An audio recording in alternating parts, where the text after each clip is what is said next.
Hello, everybody. Good afternoon. I hope that everybody's doing well today. My name is Joseph Connors. I am a primary teacher for STEAM and English here at Colegio Internacional Aravaca in Madrid, Spain, and I'm going to be delivering the webinar today entitled Are Our Children Safe on the Internet? Thank you, everybody, for attending. The goal of this webinar is for you to understand the impact of the internet use among our youth and be better equipped to face and overcome the issues that may arise because of the internet use. I would like to just say thank you, first and foremost, to ISP for giving me this opportunity to discuss this issue with all of you. I would like to say thank you to Diana Pano, who is the Learning Experience Designer at ISP, for all of her help and assistance. I would also like to thank Lisa Brown, who is the head of safeguarding at ISP Schools, for her input, and she will be speaking to us at the end of the presentation. I would like to also thank Miguel Asensio, who is the Director of Innovation here at Colegio Internacional Aravaca. He's quite an expert, and he was able to share his expertise with me, and I'm very appreciative for all of his help. Without further ado, let's get started. Here I just have a few tips for a successful connection today. As you already know, you can keep your microphone muted and your camera off. If you have any doubts or questions at all, you can write them in the chat. Diana Pano is going to be our moderator today, so she will be collecting your chat questions. So at the end of the session, we can discuss them. Also, if there's any technical issue, that's a good place for you to go ahead and let them know about it. Finally, I just want to make everybody aware that this session will be recorded, so you are aware of that issue. Without further ado, let's discuss the trajectory or the path that we're going to follow today as we discuss the webinar. I'm going to start by discussing different data regarding internet use. Then I'll transfer into how children learn and how children develop from a social aspect. After we discuss these three topics, I'll talk about some of the dangers related to internet use amongst youth. And finally, I'll finish out with some efforts that you can do to combat these dangers and advice that you can follow should an issue arise at your home or with your family. At the end, of course, there'll be a question and answer session, and I would just like to make a few important points as we get started. I would just like to say that this is not a negative session, but I am going to be realistic about the issue at hand. I believe that knowledge is power, so the more informed that you are, the better. Let's go ahead and get started. These are two documentaries that I recommend if you want to get an understanding of how data is used amongst companies and how it's used to kind of manipulate the population. The Great Hack is the name of the Netflix. You can find it is the name of the documentary. You can find it on Netflix. And there's another documentary called The Social Dilemma that's also available on Netflix that deals more with the use of social media in modern society today. They're both good for a general understanding and to understand the issue at hand. So let's discuss data surrounding internet use. It's a common phenomenon, but as we are all aware, internet use has been increasing exponentially, as you see here. The COVID-19 pandemic obviously had an influence as well, but you can see that the jump from 2018 through 2019 and 20, and the increased amount of viewership on Netflix. And here you can see that this is not true just for Netflix, but all social media and internet platforms. What we see here is that in 60 seconds of internet use, all of these different things are occurring. Millions of Google searches, millions of hours of video, of views on Twitch and on TikTok. So you can see that we practically live on the internet. It is an integral part of modern day living. So this is why this issue is so important. I'm not going to spend too much time talking about the technical aspect of this issue, but I would like to give a brief overview of how companies collect your data and what they do with it. Everybody uses the internet. It's part of our life, and we know that we use the internet in myriad different forms. Being an active internet user generates a lot of money for different companies. We consume our time, we consume advertisements, we use applications, we pay for services. All of this generates money for different businesses. Now, as we continue to use the internet, we generate data. The usage generates data and it gives information about our personal preferences, our navigation habits, the things that we like. So the more the data, this data is then processed with algorithms that are used to classify users based on their personality and preferences. As you can see here, this is a cycle. The more that we consume, the more fine-tuned the results of the algorithm are going to be. Thus, it becomes easier and easier to predict your personal habits, both online and in the real world. I'm sure that every single person attending this webinar has had a moment where they were talking about a topic And suddenly, a few minutes later, you see an advertisement for the exact same product or the exact same service on your phone. A lot of people say, my phone must be listening to me. It's not that your phone is listening to you. What's happening is that it's possible to predict your behavior based on your internet use. The more internet that we consume, the more accurate these algorithms are going to be in predicting the things that we like or the things that we need. Essentially, the goal of businesses are to create a need amongst the user, and that generates revenue when they buy their product, believe their idea, or whatever it is that they're trying to encourage the user or coerce the user to do. Just a brief overview about this cycle. As such, it's no surprise that when we look here at company rankings based on their stock market value, 7 out of the top 8 companies are technological based. These are the companies that generate your data and that store your data. So I just want to make it aware of how important and how involved this process is with our daily life. This leads me to my next point that I would like to make very clear and simply put, privacy does not exist on the internet. The safety icon that you see here in the presentation was created to help us feel more secure. It was created by the same people who are internet providers and provide us with services. So I would like to make it aware that it's kind of like a false sense of hope, because you cannot be fully private on the internet. Recently, Apple announced that they are going to analyze every single image on iCloud to search for and eliminate child pornography. This sounds like great news, and it is, but this generates a doubt. How can this, if our internet and our data is supposed to be private and what's on our iCloud is supposed to be private, how is this even possible that they're going to access and analyze it? I reiterate, the privacy on the internet does not exist, and the internet never forgets. So no matter what you do on the internet, please know that it will be stored someplace, and that it's very difficult, if not impossible, to remove something from the internet once it is posted. This leads me to a study that was conducted by AVG Technologies involving 4,000 teens between the age of 11 and 16.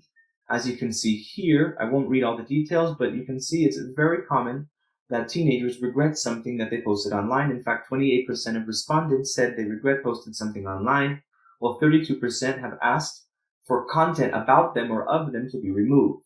So more than 1/4 of all the participants said that they felt uncomfortable about something they had done on the internet. Now, when we're talking about teenagers and young kids, it's important to remember that they cannot process this information or the consequences of their actions quickly, which is why it's very important to be on top of this issue. Now that we've discussed these issues, what are the implications of them? How does the internet affect us? It's important to remember the enormous economic aspect of this issue. The internet is a huge revenue generator, and that's the motive behind everything that we've been discussing. But what I would like to discuss now is something that I think is often overlooked. How does this affect us or affect children from an educational standpoint and in their social development? And that's what I would like to focus on today, now that we understand a little bit of the basic tenets of internet use and data collection. Okay. First, I'm going to discuss how students learn. This is important because they conduct quite a large amount of their learning on the internet and with the use of technology. Here at ISP schools, we distinguish learning in 4 different phases. The first 2 phases are crucial in producing a deep understanding and a true beneficial learning experience. These are the new phase and the consolidation phase. In the first phase is when you set the stage for learning to occur. For example, when you learn to play a new instrument, you're not going to pick up that instrument and start to play a song, carry a tune. It's not possible. That's the new phase, when you're going to try different things, different techniques. You're going to keep practicing, and the importance of repetition is highlighted in this learning phase. As we continue to repeat, to make an effort, and to try, we can then consolidate our knowledge. And this is when we take our newly acquired information and we organize it, and we can do more. The consolidation phase is when true learning occurs and we realize that we can play an instrument, we can play a song or carry a tune, because we have repeated over and over the things we want to learn, and we've made a true effort to do so. This leads me to discuss resilience, or the ability to give up and not to give up and to grow in your learning. We really want here at ISB schools and in general that our students can push past feelings of frustration and continue making an effort to learn. Without effort, true learning does not happen. But what we've been finding is that there is a process that is more or less interrupting this learning cycle. When we use social media or games, the brain produces dopamine, which is a feeling that we associate with success, with excitement, with love and triumph. As we continue to use social media and these technologies, our brain makes a connection that these activities cause the dopamine process to occur and we get hooked and we cannot stop. Without a doubt, there's a level of repetition that everything that youth internet users do online, and it provides them with an almost constant sense of satisfaction. They're internalizing these habits and it can generate an addiction type of reaction towards using games. But the issue is that when we do this, we are more or less eliminating the need to make effort. Effort is absolutely necessary in learning, but on the internet, users receive positive feedback even when they post something that's extremely mundane. The ease of use of the internet and the constant positive feedback in the form of likes, in comments, in prizes, in going to the next level in the game, give us the dopamine feeling without the effort. And we can see that it's becoming more and more difficult in our students to navigate these issues. They have issues regarding emotional intelligence. They're not used to things being difficult. Things are easy and they are used to beating a level or receiving a positive comment quickly. We've also noticed that it affects their healthy self-esteem levels. I'll talk about this more in a little bit, but this is something that we've been noticing. And finally, concentration. It's evident that students are having a difficult time concentrating on tasks that don't involve technology. I have, on a personal note, I teach fifth grade here at school, and I've talked with students who seem to be fine, but then they confess after being more comfortable with me that it's very difficult for them to disconnect, and they often search for ways to defy usage limits. It's interrupting the way they concentrate and the way they function from an academic standpoint. As you can see here, that means it's easier and easier for them to skip these two phases and go to the third and fourth phases that we don't want the students to get to, which is treading water and drowning. In these phases, learning doesn't really occur. When a student is comfortable in treading water, they're not trying, they're not making an effort, they're not pushing themselves further. When a student is drowning, we say that they are too confused, they're frustrated, they're overwhelmed. And these feelings are the feelings that we feel students typically try to avoid. Effort is required to pass through these first two phases of new learning and consolidated learning. And what we're trying to do is avoid the lack of effort that we're seeing based on the results or the consequences of internet use. Children obviously pass through different phases or stages throughout their life: infancy, childhood, and eventually adolescence. As we're aware, all of these developmental phases are when they start to form their own personal identity, and no time is more important than that identity formation than adolescence. The input that children receive as they develop as adolescents play a vital role in how they're going to be in their adult life. In adolescence, as such, digital life has a huge impact on the way adolescent students function. Why? Because when students are developing in their adolescent phase, they experience physical changes, psychological changes, emotional changes, and more importantly than for this presentation, social changes. Everything that teenagers do have a big emotional and social impact on what they're doing. And their actions, whether it be online or in person, have social implications. And we've found that most of the socialization that we're seeing takes place online. As you can see here, these are some of the students from our school on their ski trip. And we realized through these trips and traveling with these students that the social aspect of their life is a very powerful entity. So what happens from a social standpoint really and truly affects adolescent students. So it's quite important that we pay attention to what they're doing online, because there are consequences to behaviors online that might not be seen, which we'll discuss in a little bit.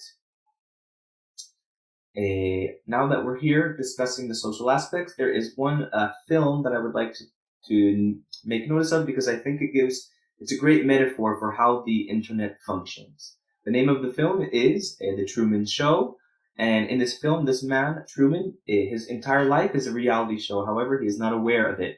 He goes about his daily life, unbeknownst to him that he is being filmed and recorded and viewed by the entire world.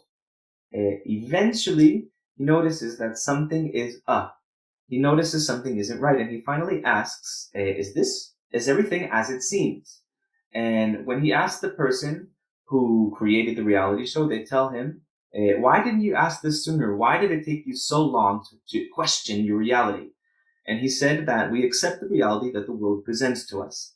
And I believe this is a very good metaphor for how the internet functions. On the internet, we can seek out content and we can view content and interact with people that agree with us. We can, in a sense, create our world that we want to see, not the world that exists around us.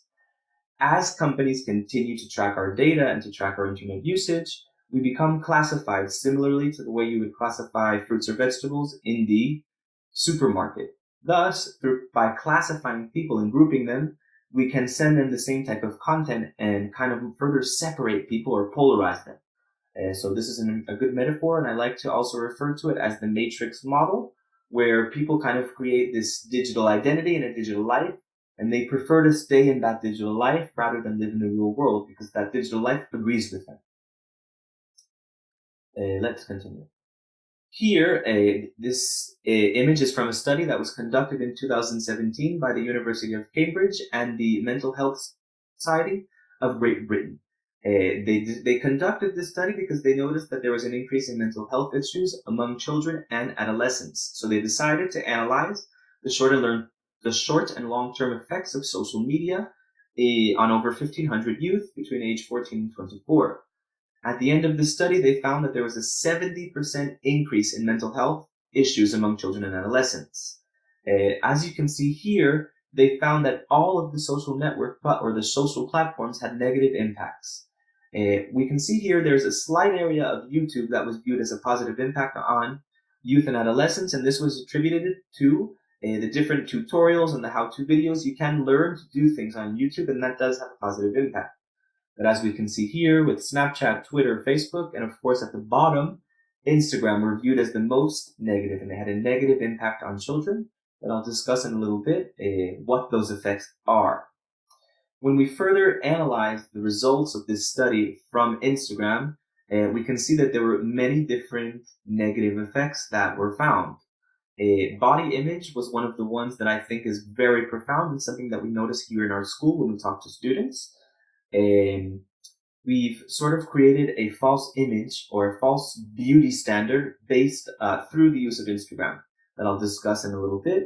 But as you can see, issues such as anxiety, depression, loneliness, bullying, all of these came about as a result of the use of social media. Now, before I continue, they identified 14 health and well-being issues or related issues in this study. There were some aspects that they found to be positive. That doesn't mean they're always positive. It just means that they can be or they have potential to be. We can have access to health information if we need it. We can open our mind. We can learn. We can also seek out emotional support if we need it, as long as we're in contact with people who have our best interests at heart. The internet also and the use of social media allows for social expression. This is especially positive for a student or child who might not be as expressive in person. This gives them a chance to express themselves. Students or young children can develop a relationship with the world. They can interact with and learn about cultures that are different from their own, and they can open their mind. This is a good thing. And finally, they can find a sense of community on the internet. Feeling part of a group of like-minded people or a community member is really important, and it can have a positive effect. But again, I want to reiterate, there is a potential for these things to happen. It does not mean they are always positive or they will always happen. As I continue, I will discuss the negative health and well-being related issues that were found as a result of this study from the University of Cambridge. The first and foremost was anxiety. Being constantly posting online and constantly being connected and constantly seeing what everybody is doing can generate feelings of anxiety. And we've even noticed this at the school from in the last 2 years that I've been teaching in a primary school, even though the students are young, due to the COVID-19 pandemic, they have been using technology at an unprecedented rate, and we've seen an increase in anxiety among students where they're having difficulty feeling calm, focusing, and relaxing. They're not used to, they don't know how to stop sometimes, we've realized. This usually coincides or can coincide with feelings of depression that we've noticed. Again, the constant need to show what you're doing, to be connected, to be doing many things at once can be overwhelming. One that I find very interesting is loneliness. When we think of the internet, we tend to think of connection, of communication, and of kind of a sense of instant and continual connection. But actually, the moment you disconnect from an application or you shut your laptop, you're alone. And the students can feel like they have all this connection and then they're in their room by themselves and they're not used to being by themselves. They're not used to disconnecting, which can have the opposite effect. It can generate feelings of loneliness. Sleep deprivation is another issue that we feel is very important. This is another issue that I've definitely seen in my classes with my students. There are students who I've seen come to school looking very physically and emotionally tired. I can see that they didn't sleep. And they comment sometimes to each other, but sometimes even to me, they'll comment that they were up until 2 or 3 o'clock in the morning playing a game or connected on a Google Meet without the ability to stop. I try to be patient because I realize that sometimes it's not exactly a choice. There can be real feelings of urgency or real feelings that are similar to an addiction that are taking place. So we need to teach the students how to lower their level. There are also issues regarding personal identity.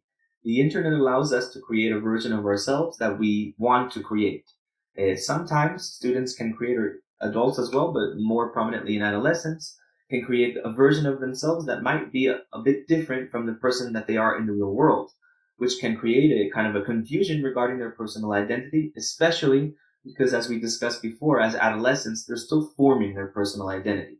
So this is quite important. Body image with the use of filters, editing of photos.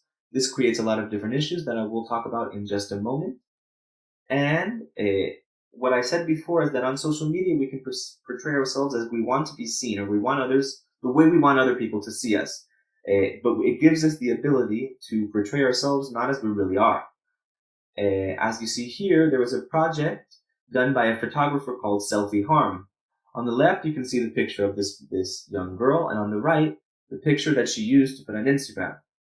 With Instagram and other applications, it's extremely easy to put on filters, to edit photos, to change the way people look.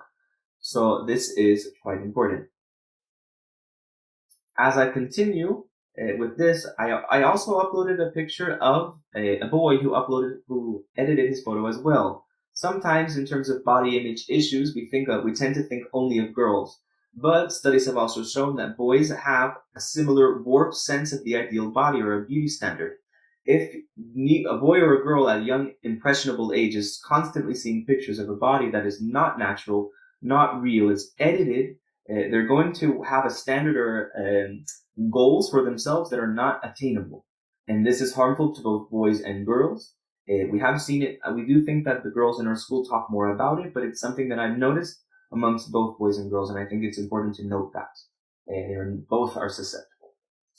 And finally, the other two issues that were identified from this study were issues regarding bullying and FOMO, or the fear of missing out. Cyberbullying involves threatening or abusive behavior towards somebody on the internet that we will discuss at length in a moment. And the FOMO is the sense of the fear that you must stay connected online, because if you disconnect, you feel worried that things are happening without you. It's that constant fear. It ties again with anxiety, with depression. All these issues kind of coincide with one another in some way, shape, or form, which is an issue in and of itself. I would like to give you an example here on what I just discussed. So we can say there's a 14-year-old boy who consumes hours of technology every day, which can produce or exacerbate a mental disorder that you see here with the black arrow. Now, as he continues to be exposed to all these different platforms that we've already seen that have a negative effect, they're only going to further exacerbate his disorder. And we've seen this firsthand when we deal with student issues. We have to remember that this group of students has spent their entire lives consuming technology or using technology, and they've spent years consuming social media and participating in social media. So it's becoming increasingly difficult to change the habits that have been formed by the brain. Why? As we said before, repetition. There's a sense of repetition that's involved in the learning process, and these influences are repetitive and almost constant. So it's important to remember that and keep it in mind. Very good. So now that we've discussed how students learn and how they develop socially, it's important to discuss some of the dangers that you may find on the internet. The internet is a place that can make almost anything bad, which sometimes can ruin the benefits that it offers to us in school and to internet users. But I want to focus today on just the issues that are affecting your children right now. And it's important to note that nobody is immune to this phenomenon. We all participate and use the internet, so we are all affected by it in some way or another, and children are the most vulnerable of our population that we need to look out for. So social abuse on the internet is a form of violence. It can be used to bully somebody, to hurt them, but it can also be used to polarize populations, to separate people. And it has been shown that people who have more extreme views consume more media. Again, you can seek out a community online that you feel that you identify with, you feel support from them, and you can have those thoughts reiterated and validated. This is where the term hater came about. We've all used this term, it's quite common in today's day and age, but it's also something that's pretty serious. According to the Ministry of the Interior, cases of hate grew 12% in 2017 when compared to previous years. Bear in mind that this is a few years ago, before the pandemic and before the increase of technology, so the issue is probably even worse now. And according to a report made by Facebook, as of April 12, 2018, posts that contain hateful messages have quadrupled in the last year. We've seen this in many different forms, and this issue is touched upon in the Great Hack, the documentary that I mentioned before. It's a great way to see how this works. It focuses more on elections, but it's applicable to any sense of the use of the internet. Let's continue. Now, as I said before, one of the consequences that we've noticed online as a result of internet use and social media is cyberbullying. When a child is on the internet and at home in their room using their computer doing homework, we tend to think that they are safe, but that is not always the case. And we all know that bullies are even braver behind a screen, and they do not perceive or notice the consequences of their actions. The message that I like to communicate about this issue is please be the same on the internet as you are in the real world. It's much easier to insult somebody or say something mean if you don't have to see them or how they react or how they feel, which is often why people do and say things online that they would not do in person or in the classroom, for example. And that being said, nobody is exempt from the issue of cyberbullying. There are different positions that can be discussed. There is the bully who is perpetuating the violence online. There is the victim who's the recipient of the violence, of the ridicule, or whatever it may be that's occurring. But there are also spectators, the people who are watching. If you have an argument with a friend in the classroom or at the playground, you will probably, if you insult each other, sometimes it happens, we get angry, it's part of life, but nobody is going to really hear what you're saying except for the people in the immediate vicinity.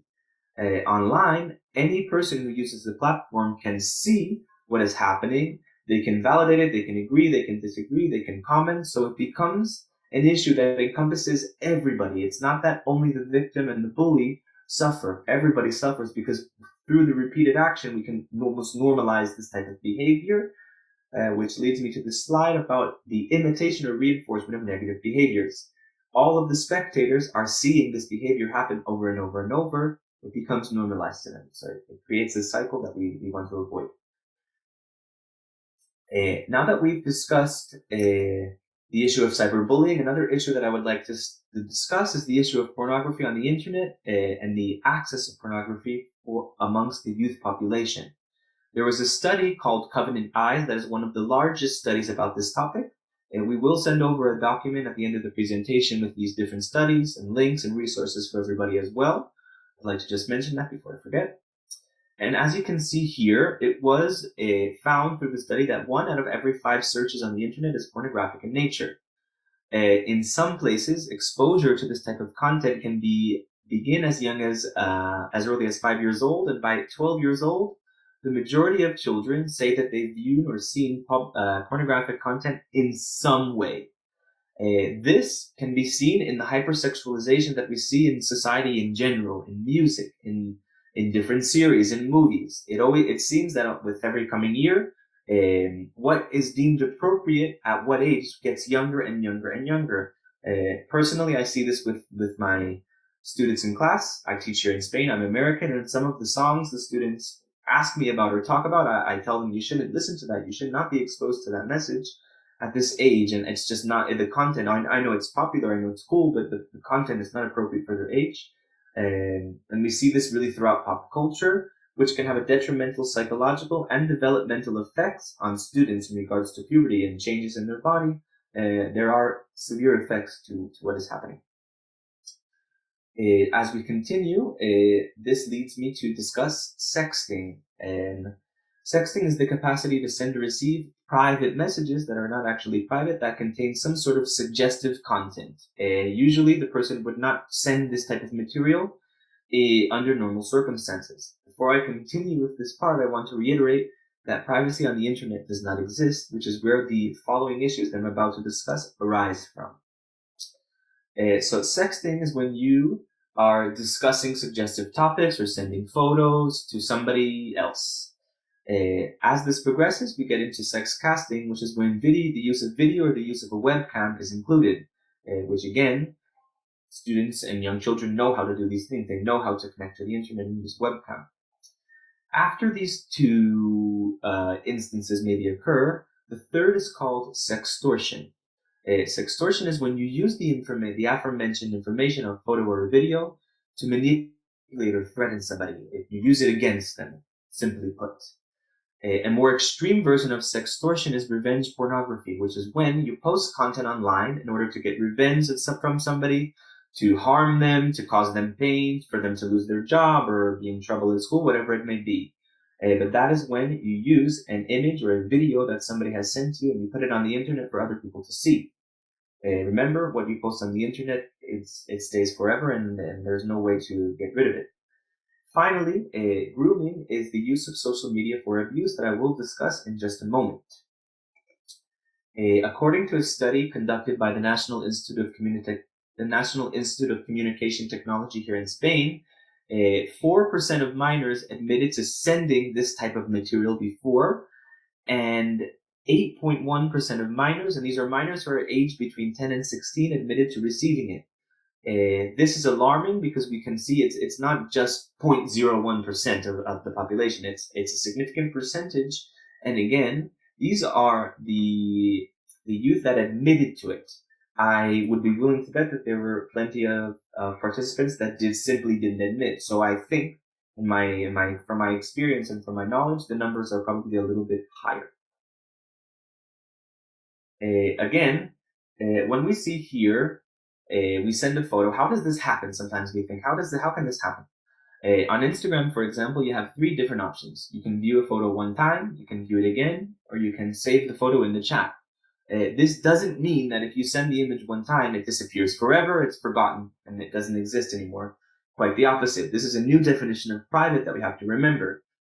People can use another phone to take a photo of the image that you've sent to be viewed one time. They can take a screenshot. There's many different ways. Students are very resilient. They are very technologically advanced. They have a technological know-how to do these things. So there's always a way to get the photo or get the picture that was supposed to be seen one time and disappeared. This has caused problems in our school. We've had issues where we had to discuss how to be safe on the internet and how to avoid this, which is to simply not send it. There's no other way. I will reiterate many times throughout the presentation that privacy does not exist on the internet. Now, as we discuss all of these different issues amongst student actions, one thing that's important to also discuss is the threat of different predators online. As we talked before, I said grooming was one of the things that can occur online, and grooming is a process that I would like to explain briefly. Grooming begins when a predator makes contact with a child online. They'll look on social media, games, online communities that are frequented by children. They create fake profiles, and essentially they're aware about what attracts children's attention, and they know how to make that contact, to which they try to build trust. They tell children what they want to hear, and remember, on the internet, the majority of the time, the parents are not present, so this person has access to children without any filter. After trust is gained, they move on to suggestion, which is when a predator will begin to introduce or try to introduce little by little sexual content. They'll use this dialogue to coerce the victim, and as this increases, it can be used also to extort the victim, as we said before. Finally, we can have extortion and a date, which is made. This is the phase where the predator has enough information to really manipulate the victim and to create or to convince them to meet them in real life. This is how when the real danger starts to happen. It's important to note that this is a process that is unique to each situation and each child. It can take 2 or 3 weeks to happen, or it can take as short as one afternoon. So it's very specific to the situation, but I want to reiterate that it is a process that can be fast or slow. And now that we've discussed all these different dangers, it's important to discuss what can we do to be prepared, to mitigate them. What can we do to defend ourselves? The very first thing that we can do is to get informed and to gain information.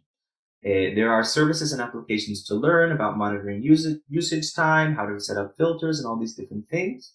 And here at ISB Schools, we offer workshops and trainings to employees and to students, but also to parents. You are all here attending today, so you are already taking that first step and getting the information you need. If you'd like to get some more information, this website was created by the internet provider Orange.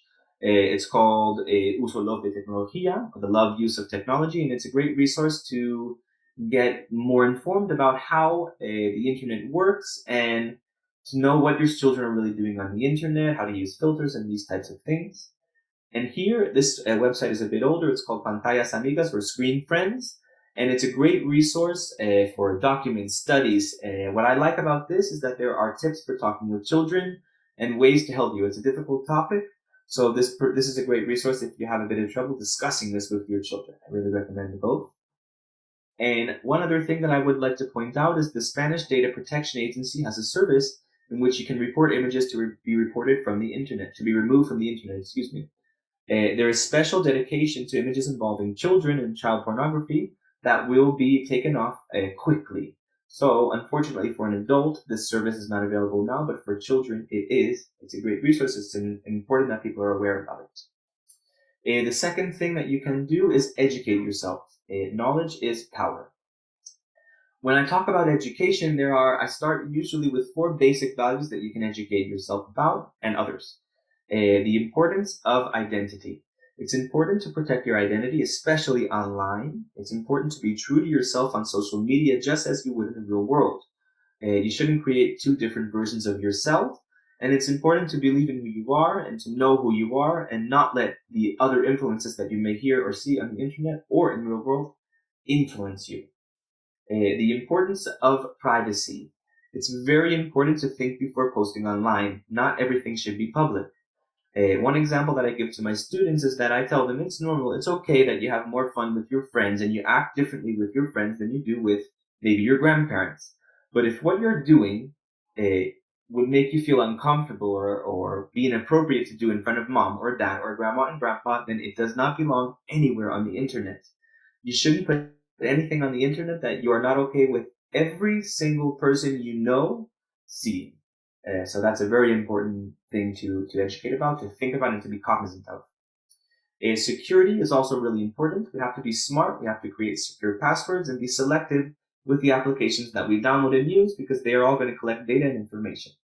And finally, the importance of living in reality. We have to be careful about what we do. We have to be aware that there are real world consequences for the actions that we take online. Once we close an application or reset our laptop, that doesn't mean the problem is over. There is only one reality, and what happens on the internet affects our lives as well. And when I discuss more specifically what to teach your children, it's important to focus on 3 components. The first is time. We need to limit usage time. Now, I don't recommend that you tomorrow decide that your children can never use the internet again and will never use any technology. It's not recommended to make abrupt and drastic changes. Remember that there is a psychological element at play. There can be feelings of urgency, so it's important to make agreements about usage time and discuss when they can use their devices and when they should disconnect. It's also important to discuss content. Talk to your children about what is appropriate and what is approved for them to see. You can also apply filters, but also something that is really important is to discuss what they should do if undesired or inappropriate content arises. That way, everybody is prepared and they have a plan of how to make you aware. They know that it's okay for them to tell you, and they will stop the exposure earlier than if they don't know anything else. Finally, security. Discuss the manner in which the internet can be used to manipulate, discuss fact-checking, password security, and all these different things that are quite important. How can we protect ourselves as well? Do what you can do to protect yourself and your family. Once we have information, we are much better equipped to protect ourselves. Obviously, we all know that parental controls are important and we have to use them. There are many that we're going to discuss. I just want to say that it's important to put parental controls within reason. We shouldn't become obsessed or try to limit every single thing that everybody does. It should be within reason, and the children should understand why the limits are there. In regards to hardware, almost every internet provider has filters and safety measures built into or integrated into the routers. I suggest getting in contact with your internet provider because I'm certain these things are already there and a lot of people are not aware of them. Google Wi-Fi is a home Wi-Fi component that creates a separate Wi-Fi network for the users that you decide. Normally it's for parents. You can control what they see. You can turn off your device or put a limit time. Different things that you can do to protect your kids. It just adds an extra layer of protection. Similar to Google Wi-Fi, you have here Linksys Villa, which is a whole Wi-Fi system. You can see here that you can block an iPad or a laptop at 9 p.m. You can see screens. It gives you a lot of different control, and again, it creates a separate Wi-Fi network for your children to use. In regards to software, I will show you some tips here. As you can see here with Google, when you go into search settings, click there, you can turn on Safe Search, which will eliminate explicit content. Obviously, we have all these sorts of filters like this here at ISP and in our school that we'll discuss in a little bit. But this you can do at home as well, and it's a quick and easy way to filter the content. And the same can be done for YouTube when you click through in your YouTube account to put on restricted mode. You can also create a YouTube Kids account that we do here at school, for example, and there are a lot of safety features already in place. The trick is accessing them and being aware. The same can be said for mobile phones. Here you can see if you look at screen time, you can find information about what the user of that phone is doing with their phone and how much time they're spending on each application. And you can click into content privacy and privacy restrictions to control what it is that the user of the phone will see. Google Family Link is another application that is a great resource for families to set ground rules, to check devices, and to balance screen time. The aim of this application is, from Google, they say, is to help your family create healthy digital habits. What I like about this is that it encourages families to connect and play games online, but it also encourages them to disconnect and to go outside and to do things away from technology. Finally, there's an application called Custodio that gives you access. This application gives you a lot of access. It's one of the more extreme versions of what I've found. You can obviously restrict content and put filters, but you can also read messages and access Facebook, for example. Now, again, I don't suggest giving your children no privacy. I suggest putting their limit and being reasonable and using these technologies when it's necessary, but also allowing your children to be children and to learn from their mistakes and to develop as well. Now that we've discussed the efforts, I will give you some advice to close the session, and then you'll hear a bit from Lisa Brown. Some advice. The first is to make agreements about usage time. This should be a dialogue, a conversation with your children, so that they understand why the limit is there, what they are, and there's a clear message being transmitted. They know that it's for their best interests. That being said, it's important to give the consequences when needed. If his child is using the device too much or is not obeying the agreed amount of usage time, it's important to make sure that we are firm in saying that no, this is past the limit. Talking and discussing these issues with your family is vital. It is of the utmost importance. Talk to your children, be open with them, give them the information that's appropriate for their age, and let it be a discussion. Let them ask you questions. When children ask you questions, they are telling you what they know. They're showing you information as well, which is when you're discussing these issues, it's important to not be scared, to be calm. If something arises and your children tell you something, and you react and have a reaction where you feel overwhelmed, and you show them that feeling, they're not going to feel comfortable in the future to continue to discuss issues with you. It's similar to a medical issue. If somebody tells you that they have a medical problem, you are going to maintain your face and be respectful. Same type of issue. Even if you feel nervous on the inside, try not to let it show to your children so they feel comfortable to speak to you, which leads me to the next advice, which is to ask for help. If you need help, there is obviously reach out to us at school. There are specialists in every ISP school regarding safeguarding and internet use. We can provide you with resources with whatever it is that you may need. And there are also the different web pages and other resources that I've given you. Setting an example is extremely important. If you are eating dinner on your mobile phone every single night, your children will think that's okay behavior and they will enter and do it. I've said this already before, don't obsess over the limits, and I wouldn't make any drastic changes. We are talking about a difficult issue that can be treated similarly to an addiction, so it's important to make changes little by little, to discuss them and to think about it, and to most of all, be realistic. Things may happen, they will happen, and the more prepared you are, the better they will be, and the easier they will be to overcome. So that being said, I would like to turn over the microphone for just a moment to Lisa Brown, the head of safeguarding at ISP, who can discuss some of the safety and security measures taken at our school. Thank you, Lisa. Thank you, Joseph. Lots of information there. I'm just going to reinforce everything Joseph said, really. Obviously, as an international schools group, the welfare of the students is our paramount importance. We know that if children feel safe emotionally and within their environment, and that includes on the internet, they are more likely to reach their full academic potential. And learning is at the heart of everything we do.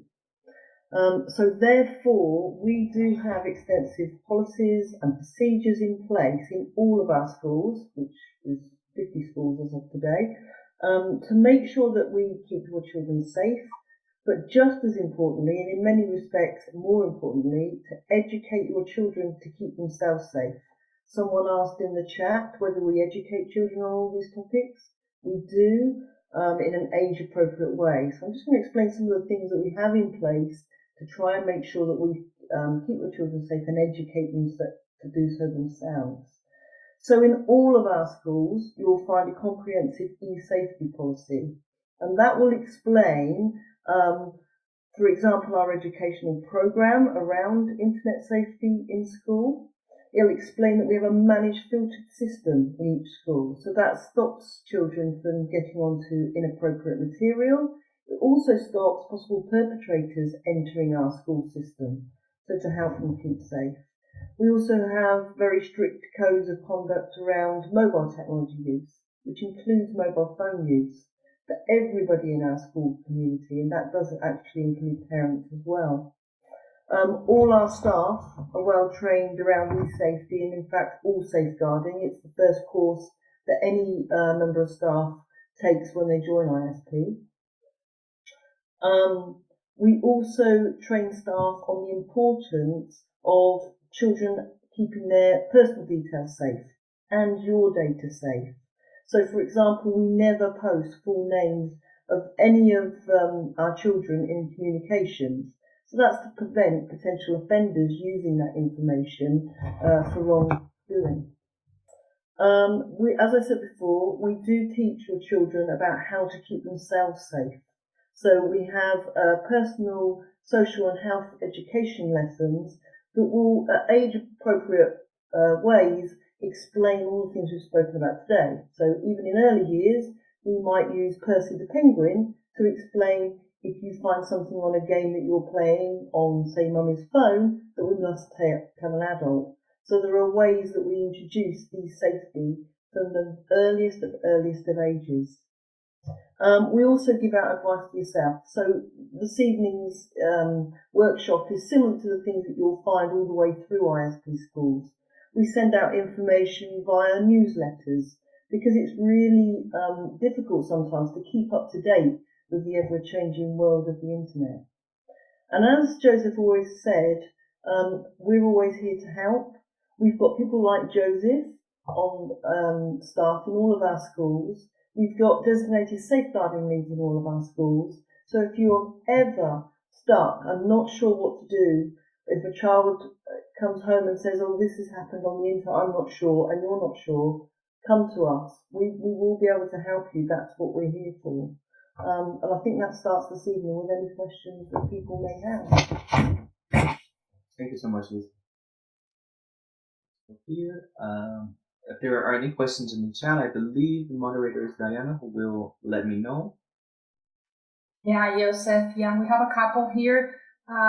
Maybe this one, Lisa wants to go through it.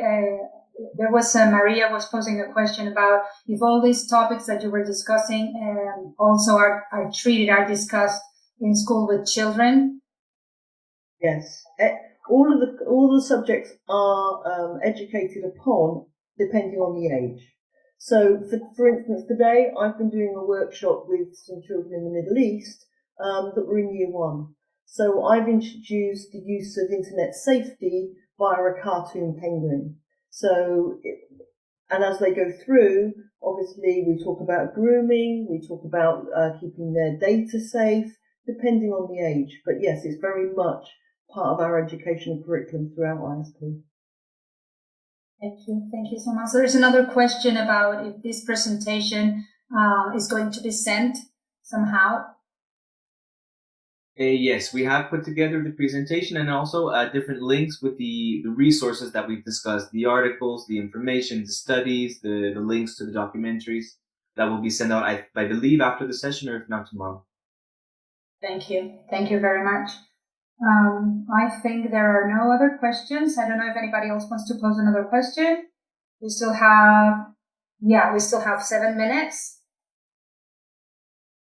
If there are no other questions while people are just finishing up, I'm going to go to the next slide. I've created here a Google Forms, just a survey that you can access with the link or with the barcode, just for us to get some feedback about the presentation and also to ask if there's any.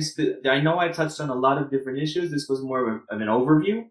There are so many topics in this presentation that could be an entire webinar. So if there's one that jumped out or is specifically useful, it would be great if you let us know on this form so that way we can be prepared in the future and help everybody even more.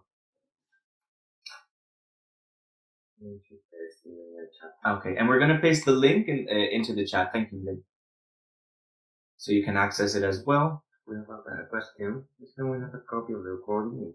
I believe, Diana, will they be able to, or Lisa, will they be able to send a recording of this session as well? Yeah, exactly. The recording will be sent out in a couple of days' time by marketing team. So yeah, they're going to get a copy in their emails.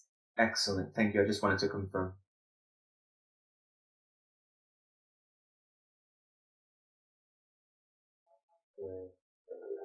Very good. Well, thank you, everybody. I'll wait for a few minutes if there's any other questions, but I would just really like to thank everybody at ISP. Thank you, Lisa, for your help, and Diana. Thank you to Miguel again. And most of all, thank you to all of you for being here. This is a very important issue, and it's really motivating for all of us, especially for me, to see so many people participating and focusing on this issue. So thank you very, very much for being here. It was a pleasure to share some information with all of you. I hope everybody has a great evening. Thank you, Joseph. Thank you very, very much. It was wonderful. Thank you.